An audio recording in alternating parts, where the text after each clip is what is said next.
Hello my friends and welcome back. Thank you very much for being with me again today. I found an article about Romania and Ukraine.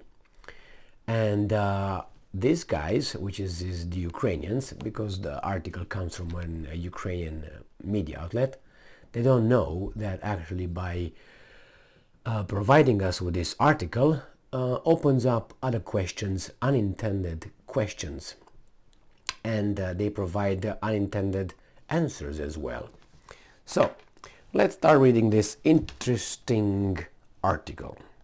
This article, as I said, comes from an Ukrainian media outlet, which is the New Voice of Ukraine. It is from January 4th, 2022. This is the title. Romania requests Ukraine to revise ethnic minorities legislation. So ethnic minorities legislation needs to be revised because of a little law that the Ukrainians passed lately. So, and I'm quoting, the Romanian president spoke extensively about Ukraine's recent adoption of a law on national minorities, which has caused concern and discontent among Romanian authorities and representatives of the Romanian community in Ukraine. And quote, the message said, very interesting for many reasons. First one, I'm surprised that the German president of Romania, Mr. Klaus Iohannis, or Saxon or Romanian, however you want to call it, Klaus Iohannis, would make such a move towards their friends, Ukrainians. Remember, they support Ukraine all the way. That's the first thing, the first aspect. The second one, so that's a law, a recent law that the Ukrainians adopted about national minorities, that minorities, not Romanian only, not Hungarian, not Russian, cling, that caused concern and discontent among Romanian authorities. So that's the president of Romania. I'm surprised he does that. The second just shows that there is a problem with those democracy, tolerant, democratic leaders of Ukraine that the West supports 100% and are eager to sacrifice our lives for theirs. And let's keep going and see what else we can find. President Klaus Iohannis, I'm quoting, asked President Zelensky to find solutions to eliminate these problems as soon as possible. So I'm not aware of the exact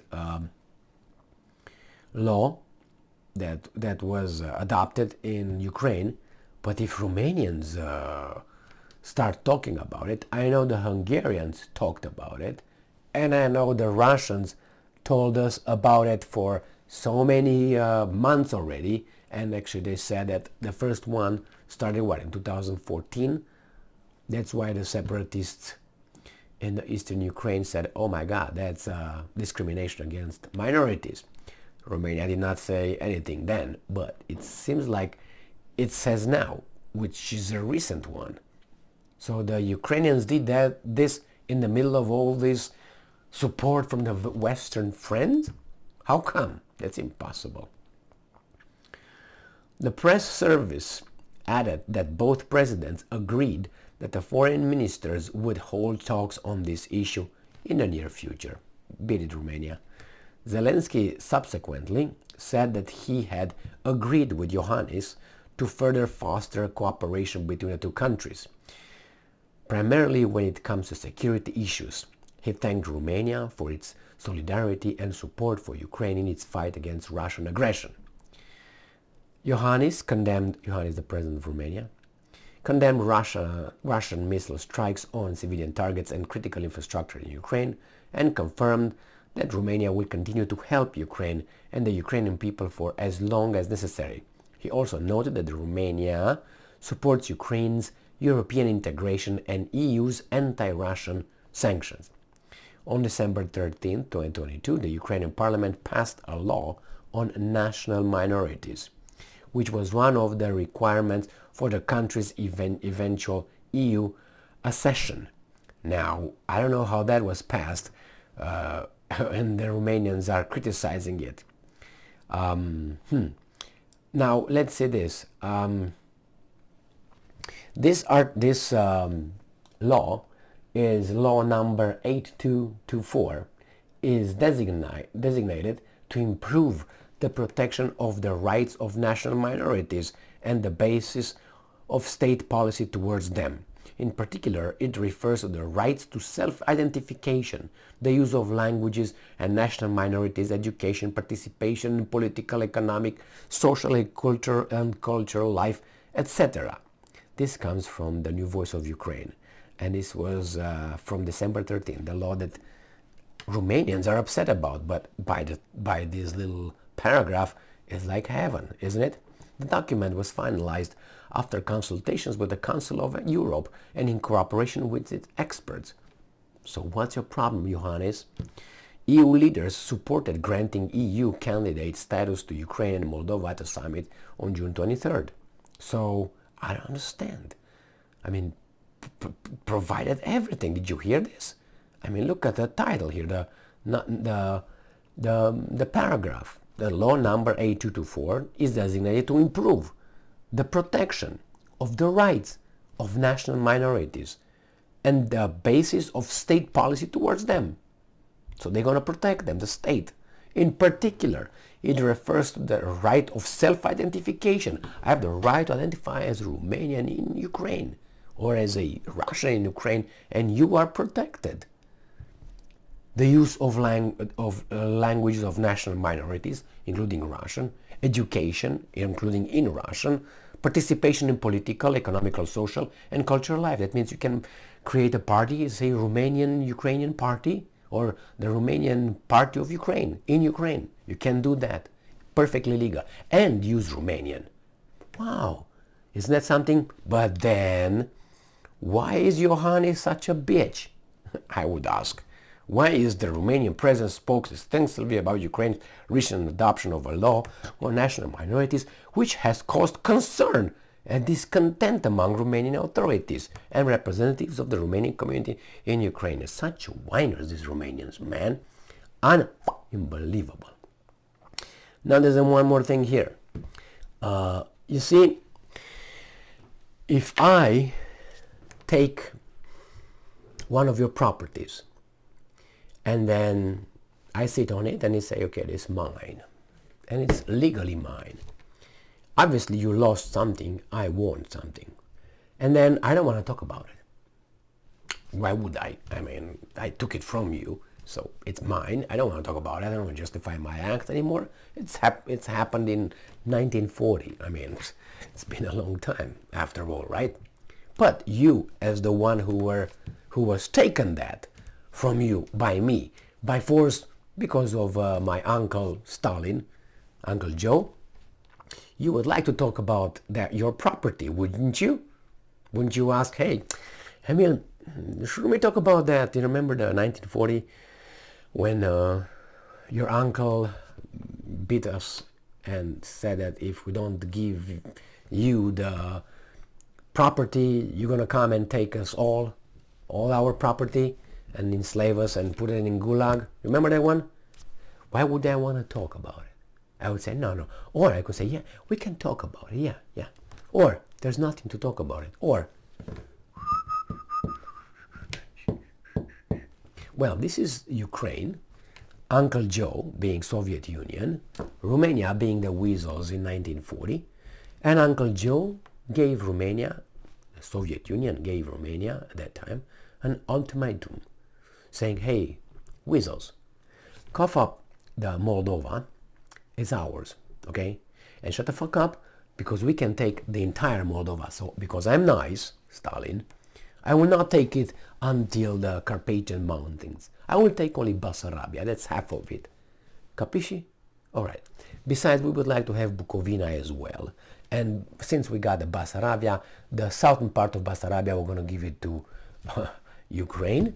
my uncle. And then Bukovina, the northern part of Romania, we're going to give it to Ukraine, okay? And Moldova, we just cut it. Cut it, 1/3 we give it to Ukraine, 2/3 going to create the Republic of Moldova that we have nowadays. All right?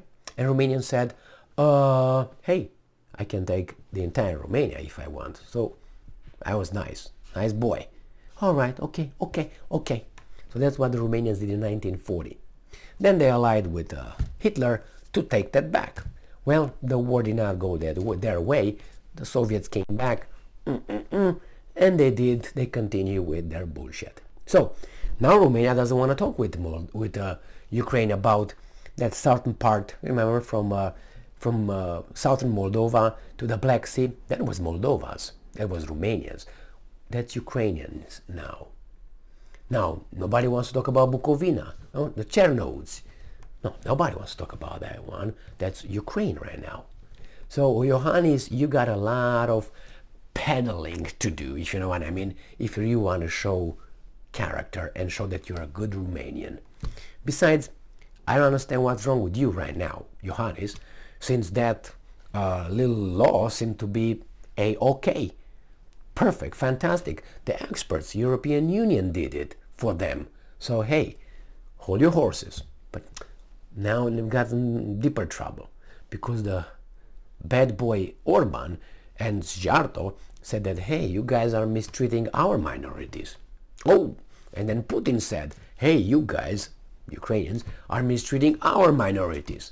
So this law, I don't know how it's so perfect when you got so many countries that are really upset with you, have some questions, need some tweaking here and there. And besides, you know, if you say Russians are devils, you say Hungarians are whatever you want to call them, Romanians are your friends, aren't they? The ones that were taken their territory, so they're and they still ask for something. Oh man, you know what I mean? So, interesting development. I suspect nothing will happen. Zelensky would say, yes, we're going to talk. Never. And only if the European Union will have questions they would ask Zelensky about, hey, the law of minority is kind of like upsetting. The problem is Zelensky doesn't want to do that because if he rewrites the, not him, but you know, the Duma or whatever, the lawmakers, let's put it this way, rewrite the whole law, they have to say no, all this is good, and then without the Russians. So they have to exclude the Russian population because that's how it all started here. So they have to do it. If they do it for all, the Russians will be included, and I don't think they want that because they already started with that law to, you know what I mean, phase out the Russian language, culture, the Russification. Remember, they moved Catherine the Great's, what was that, a statue in Odessa. I think that's criminal, but hey, that's their country, they can do whatever they want. So can I judge them as well. So, nevertheless, this is how things go, and I'm surprised that Iohannis dared to even say something. Thank you very much for being with me again today. Stay strong, stay smart, look for the truth, and be just.